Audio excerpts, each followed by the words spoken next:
கும்கி படத்த பத்தி இப்போ வாய்ஸ் ஓவர் பார்க்க போறோம். இதில வந்து ஹீரோ விக்ரம் பிரபு, ஹீரோயினி லட்சுமி மேனன் நடிச்சிருப்பாங்க. லட்சுமி மேனன் வந்து ஒரு மலைக்காட்டுல வசிக்கிற ஒரு பெண்ணா இருப்பாங்க. காட்டுக்குள்ள இருப்பாங்க. விவசாயம் பார்ப்பாங்க. அவங்க அப்பா வந்து அந்த கிராமத்துக்கே ஒரு தலைவரா இருப்பாரு. அப்பம்போது கிராமத்தில வந்து என்ன செய்யும்னா, அந்த மலையிலேருந்து இறங்கி வரும் பெரிய பெரிய மதம் புடிச்ச யானைகள்லாம் வந்து என்ன செய்யுமா, கா அவங்களுடைய விவசாய நிலத்த வந்து அழிக்கும். ஆனா, அந்த வகையில வந்து ஒரே ஒரு கொம்பன்கிற ஒரு பெரிய யானை ஒண்ணு வரும். அந்த நேரம் வந்து அவங்க கிராமத்தில விவசாயம் போடுறதுக்கு ஸ்டார்ட் பண்ணியிருப்பாங்க.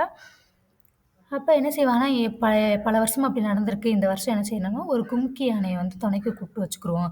சப்போஸ் கொம்பன் அ தரையிறங்கிட்டான்னா, கும்கிய வச்சு கண்ட்ரோல் பண்ணிரலாம் அப்படிங்கிற மக்கள் எல்லாரும் சேர்ந்து ஒரு முடிவு எடுத்திருப்பாங்க.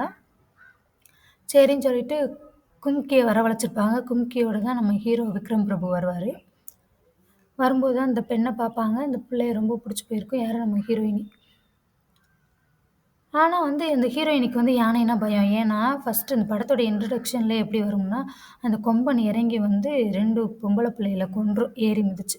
அதில வந்து நம்ம ஹீரோயினியும் அதில வந்து உயிர் தப்பிச்சு வந்திருப்பா.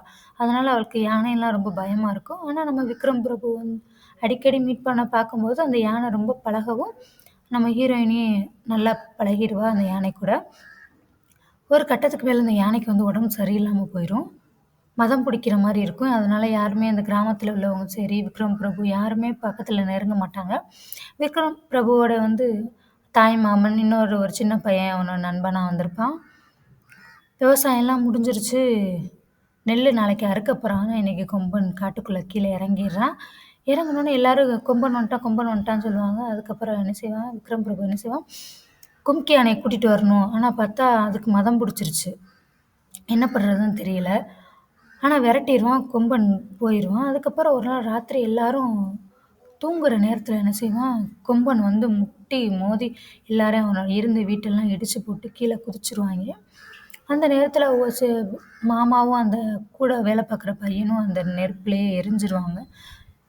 இவன வந்து அந்த கொம்பன் தாக்க வரும்போது, அந்த கும்கி என்ன செய்யுமா கட்டி கிடக்கும். ஏன்னா, அது ஒரு சின்ன யானை தானே.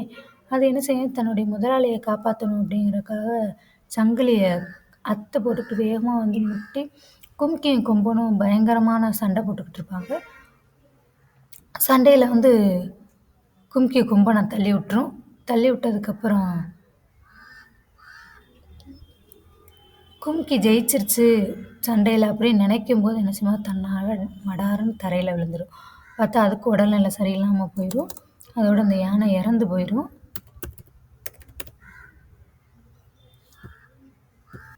அவன் அப்பயே இந்த ஊர விட்டே போயிருப்பான். ஏன்னா, இன்னொரு கும்கி யானைக்கு பதிலா தான் இவனுடைய கும்கி யானை ஊருக்குள்ள கொண்டுட்டு வந்திருப்பான். கடைசியில ஒரு பொண்ணுக்காக தானே நம்ம எல்லாத்தையுமே இழந்துட்டோம். கூட வளர்த்த சின்ன வயசுலேருந்து வளர்த்த தாய்மாமன இழந்துட்டோம். அந்த கூடவே இருந்த பையன இழந்துட்டோம். இப்ப யானைய இழந்துட்டோம். ஒரு அனாதையா அந்த ஊர விட்டு வெளியில போவான். கொஞ்சம் மனவேதனையான ஒரு படம். ஒரு நல்ல மூவி. இதான் கும்கி படத்தோடைய ஃபுல் கதையோட வாய்ஸ் ஓவர்.